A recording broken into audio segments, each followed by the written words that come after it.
Welcome to lecture number 2, Descriptive Statistics, Part 1. I'm Chris Mack, professor for this class, and this class is an online review course reviewing an undergraduate probability and statistics class. The website is listed below, and for this particular lecture I've added an Excel spreadsheet file with some data that we can use to practice some of the techniques that I discuss in this section.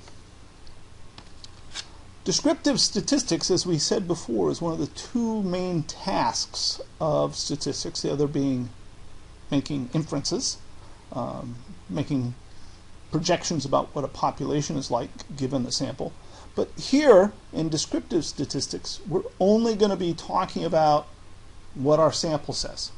How do we summarize a large set of data? We can do that with a graph, or we can do that with some summary statistics, just a few numbers. We apply descriptive statistics to univariate data.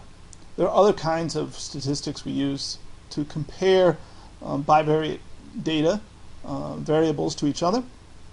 But here we're going to look at just univariate data, a single set of data. The statistics that can be used depend very much on the measurement scale used. We mentioned last time that there are 4 measurement scales: the nominal, ordinal, interval, and ratio scales.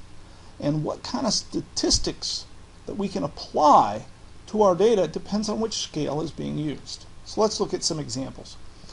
The nominal or ordinal scales are also called categorical data. The quantitative data is the interval and ratio scales.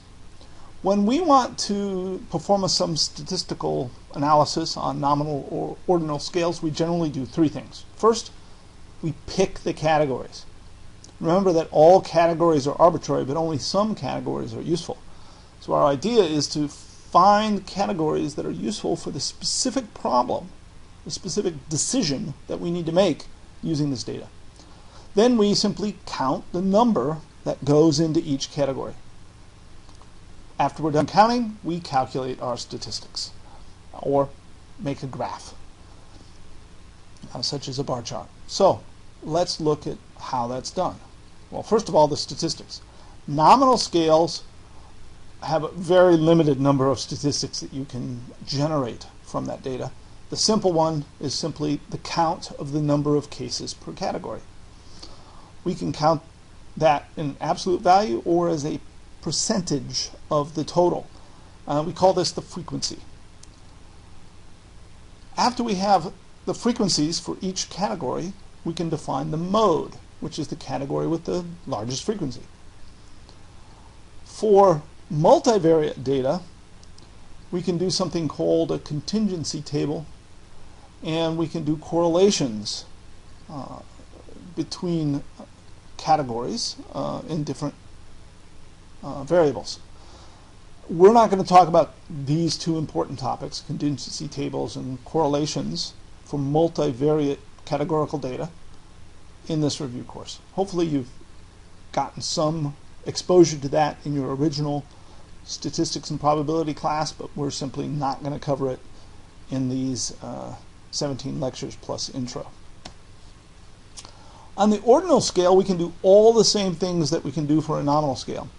Plus, we can add a median and calculate percentiles.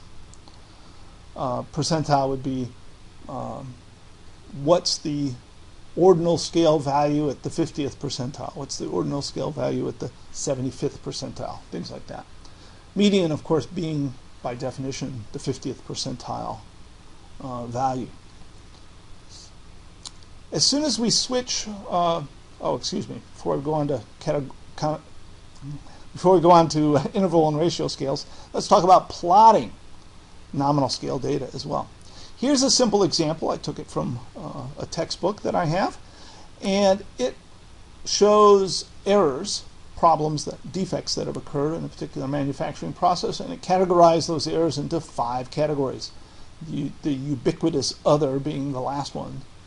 Other than making other the last one, we usually plot the errors in order of decreasing frequency. So the highest frequency is off to the left. Then we can have a count, the number of defects in each category, or a percentage of the defects in each category. We can also plot the cumulative percentage.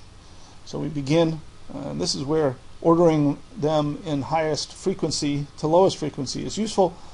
We start here and we can plot the cumulative even on the same graph as the count or percent. So this is a particularly nice graph. I happen to like it a lot. Very well done graph of nominal scale data. For interval and ratio measurement scales, we can do much more from a statistical perspective. These interval and ratio scales are generally called quantitative data, but there are some differences. For interval scales, we can get almost all of our statistics. We can get means, as well as the median and mode like we saw for the nominal and other scales that we've discussed for ordinal. But also now we add the mean, another measure of central tendency. Plus we can get the standard deviation, our measure of our spread, and some other measures of spread can be obtained as well. We can't get these measures of spread for our categorical data, but we can for our quantitative data. And we can do correlations for multivariate data.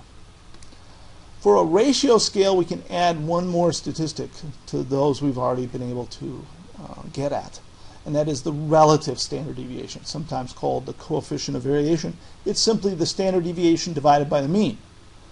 Well, without an absolute zero in our scale, without having a ratio scale, then we can't compare relative standard deviation for one variable to another, one data set to another. But we can if we have a ratio scale. So you can see what statistics we can use depends upon what measurement scale our data is measured with. We often plot our univariate quantitative data using a histogram. For a histogram, we essentially convert our quantitative data to nominal data, categorical data.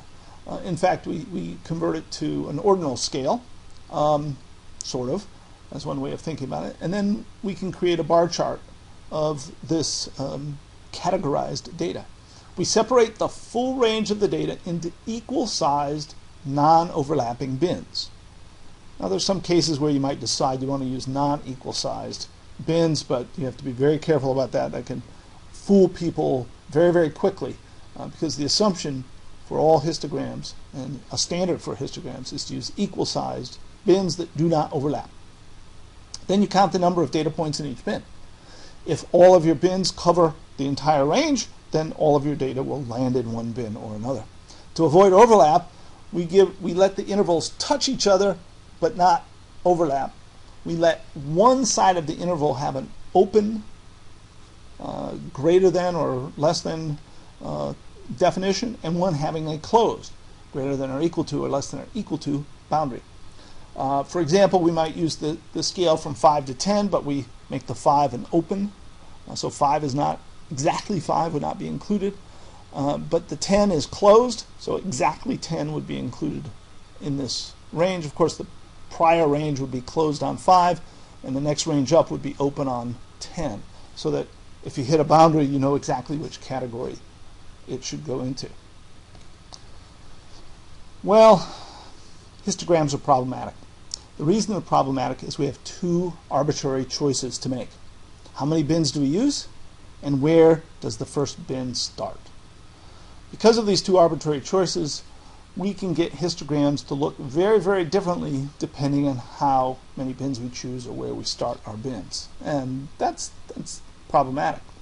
Here's an example of a histogram using a data set that I am making available. So on the website for this review course, there is an Excel spreadsheet which has some data sets in it for practicing making histograms and doing some other statistical calculations.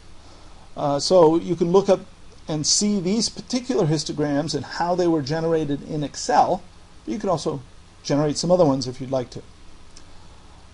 So, what are the problems with histograms? Well, if I change the number of bin settings or exactly the number of bins or exactly where they start and stop, I can get very different looking histograms. If it's the shape of the data that somehow gives us information, then making arbitrary choices that change the shape makes me a little bit concerned. Bins with few counts also have very high statistical uncertainty. Notice that we have looks like 6 bins with only one data point in each. Well, because of that, the uncertainty, the statistical uncertainty in the number that would land in these bins is quite high. Unless we have a very large amount of data, it's often very difficult to interpret something useful from a histogram. Some of the things we like to look at from a histogram is this single mode or multimodal data. The mode, you might recall, is the category that has the highest frequency.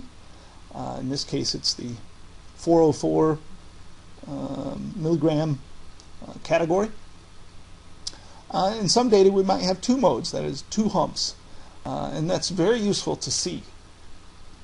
But again, if the ability to see 2 humps versus 1 hump changes when you arbitrarily change the bin settings, that can cause significant confusion in your ability to interpret the data. It's also often useful to plot the cumulative distribution as well. And sometimes you can combine the cumulative plot on the same graph as your histogram. And it's also common to put the percent frequency instead of the absolute frequency on the y-axis. As practice, you can look at the 2 data sets that I've included in this Excel spreadsheet. If you've never used Excel to make a histogram, the first thing you'll have to do is install the Analysis Toolpak add-in. It comes with Excel. It's not just automatically installed though, so you have to install it. Then in the Data tab, there's a Data Analysis button you can press and select the histogram. You should create your own bins using the bin range feature, and then practice at formatting the graph until it looks good. We want a well-formatted bar chart plot. Compare the histograms that you make to the histograms that are already in the spreadsheet. Try changing the starting and widths of the bins and see how the graphs can change. So let's review lecture number 2. What have we learned? As always, you should be able to quickly and easily answer these review questions. If not, you should go back and review the material again. What 2 measurement scales are generally called categorical data? Remember, we have 4 measurement scales. 2 of them are classed as categorical data. What statistics apply to categorical data? How is univariate categorical data generally plotted? Why are histograms for quantitative data problematic? Well, this is our first part on our 2-part series on descriptive statistics. We'll finish up next time.